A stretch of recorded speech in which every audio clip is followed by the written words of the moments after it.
తర్వాత కలిసాం. అందరికీ నమస్కారం. ఈరోజు రాష్ట్రంలో జరుగుతున్నటువంటి పరిణామాలు, కూటమి ప్రభుత్వం మాట్లాడుతున్నటువంటి విధానాలు, కూటమి ప్రభుత్వం ఆనాడు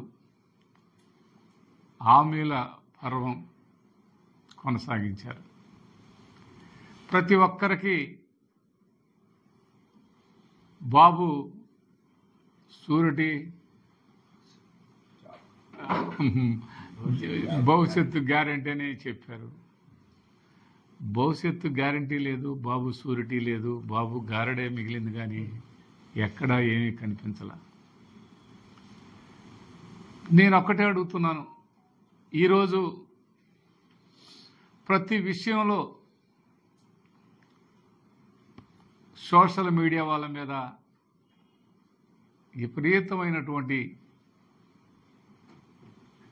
కేసులు పెట్టి వాళ్ళని మరి మంచి చెడు అనేది లేకుండా ఎవరన్నా చెడు మాట్లాడిన వాళ్ళని పెట్టినా కేసు అది వేరు.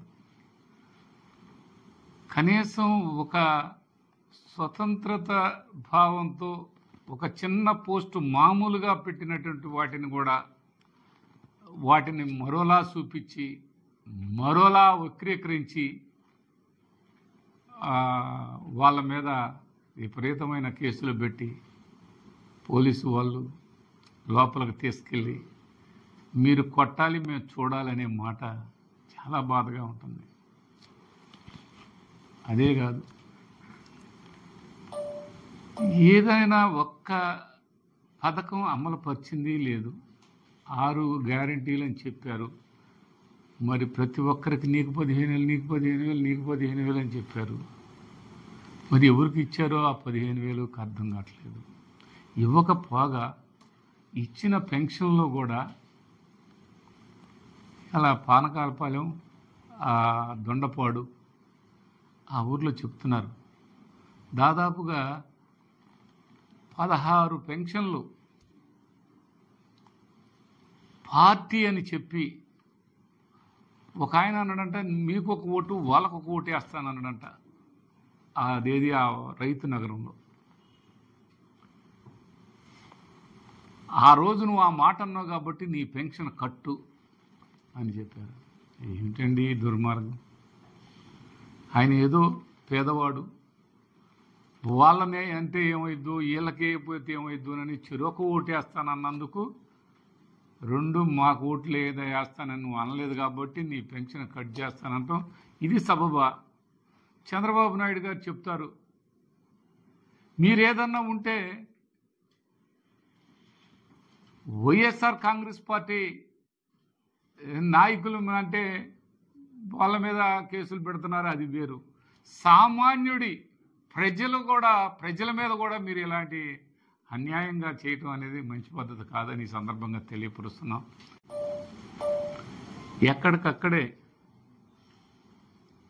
మోసంతో మేము కూడా చెప్తాం, మీరు ఎన్నెన్ని మోసాలు చేస్తుందో, ఎన్నెన్ని పర్మిషన్లు లేకుండా మీరు ప్లాట్లు వేస్తున్నారో, పర్మిషన్లు లేకుండా ప్లాట్లు వేసి జనానికి అన్ని విధాల మోసం చేసి ప్లాట్లు ఇస్తున్నారు. రేపొద్దున వాళ్ళ పరిస్థితి ఏంటి? నిన్న మన చంద్రబాబు నాయుడు గారు, ముఖ్యమంత్రి గారు మరి చెప్పారు కదా, అలా చేస్తే సహించను అని. ఇక్కడ ఇల్లు కట్టే వాటిల్లో ఎక్కడైనా మీరు అప్రూవల్స్ తీసుకున్నారా? మీ నాయకుల చేత ఇప్పుడు ఏపిస్తున్నావా? వాటికి అప్రూవల్స్ ఉన్నాయా? ప్లాన్లు అవన్నీ ఒకసారి చూడండి. ప్రతి ఒక్కరు కూడా ప్లాట్ కొనాలంటే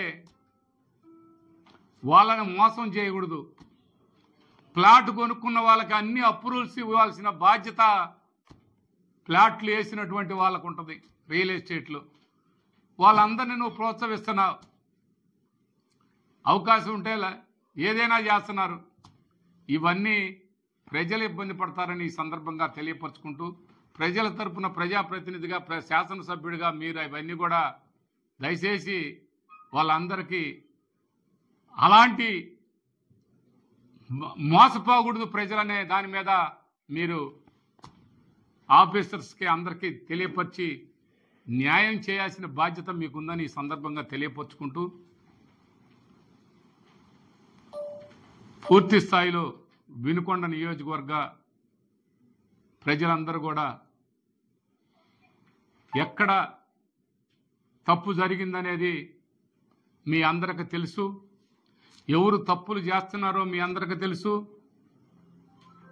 ఒక రియల్ ఎస్టేట్ జరగాలంటే, ఒక రియల్ ఎస్టేట్ బాగా నడవాలంటే ఎవరన్నా ఫ్లాట్ కొనుక్కున్న వాళ్ళకి ఆ ఫ్లాట్ కొనుక్కునే వాళ్ళకి ధైర్యంగా మా ఫ్లాట్కి గ్యారెంటీ ఉంది, మా ఫ్లాట్ ఎక్కడికి కూడా ఎవరు కూడా దాన్ని తాకటానికి కూడా అవకాశం ఉండదు, ఇక్కడ మా శాసనసభ్యుడు ఉన్నాడు, అన్ని విధాలా పూర్తి స్థాయిలో రక్షించబడిద్ది అనేది ఇక్కడ ప్రజల్లో ఆ నమ్మకం రావాలి. ఆ నమ్మకం వచ్చినప్పుడే రియల్ ఎస్టేట్ ఇక్కడ అభివృద్ధి, ఇక్కడ అన్ని పనులు జరుగుతాయి.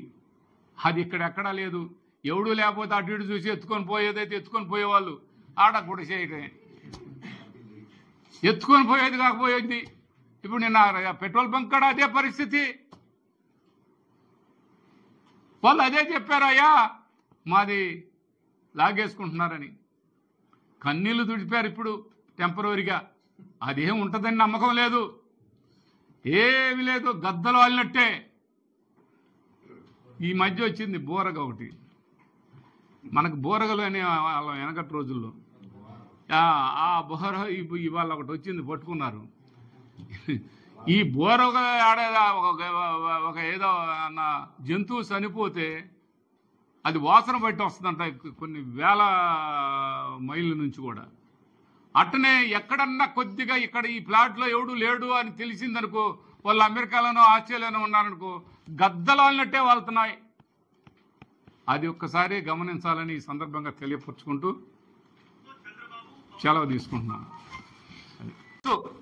నేను ఒక్కనే పోతా ఉంటాను, నాకేం లేరు. ఇలా గంటుమేళ్ళు నాకు ఊరు ఏమి లేరు, నేను ఒక్కనే పోతాను. మీరేం చేయాలో చెయ్యండి. ఇది వాస్తవాలను మాట్లాడండి. కానీ ఇక్కడ చూస్తే నిజంగా ఈ వినుకొండలు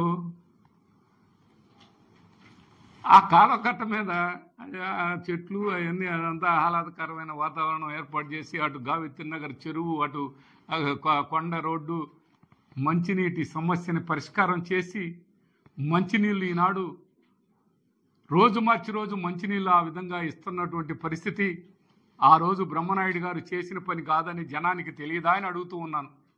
అదేవిధంగా కళ్యాణ్ డిగ్రీ కాలేజీలో మొత్తం ఆక్యుపేషన్ చేసుకోకుండా మీ నయీం బ్యాచ్ ఉంది, ఆ నయీం బ్యాచ్ ఆక్యుపేషన్ చేయకుండా చుట్టూ పారి గోడ పెట్టానని నా మీద కక్ష. ఆక్యుపేషన్ చేసుకొని లేదే అని అది నేను తీసుకున్నానని చెప్తారు. ఇంకా ఉంది ఎన్ఎస్పి కాలనీ క్లియర్ చేశాం, ఆక్యుపేషన్ తొలగించాం. అది నేరమా? అది నేరమా? ఏదో పెడతాం చూస్తాం నీ సంగతి. ఏంది చూసేది? ఏందయ్యా చూసేది? చూడండి, ఇంకా ముందు చూస్తాం. 3 రొట్టెలు పెడతాం, 6 రొట్టెలు పెట్టు. ఇక్కడ ఏందో అంత చేతగాని గాజులు దొడుకొని లేరు. ఎక్కడా భయపడాల్సిన అవసరం కానీ, తప్పు చేయనప్పుడు ఎవరికి తల వంచాల్సిన అవసరం కానీ బ్రహ్మనాయుడికి లేదని ఈ సందర్భంగా తెలియపరుస్తున్నాను. వినుకొండ నియోజకవర్గ ప్రజలందరికి కూడా చెప్తున్నా, ఎక్కడైనా చిన్న తప్పు చేస్తే ఎవరైనా మాట్లాడవచ్చు. ఎవరు సొమ్ము పైసా తీసుకున్నా, ఎవరు ఆస్తులు మేము ఆక్యుపేషన్ చేసుకున్నామని చెప్తున్నారు మీరు మొన్నటిదాకా. ఇవాళ కూడా చెప్పుకోండి, ఉంటే తీసుకోండి. ఇంకొక ఆశ్చర్యం ఏంటంటే అండి,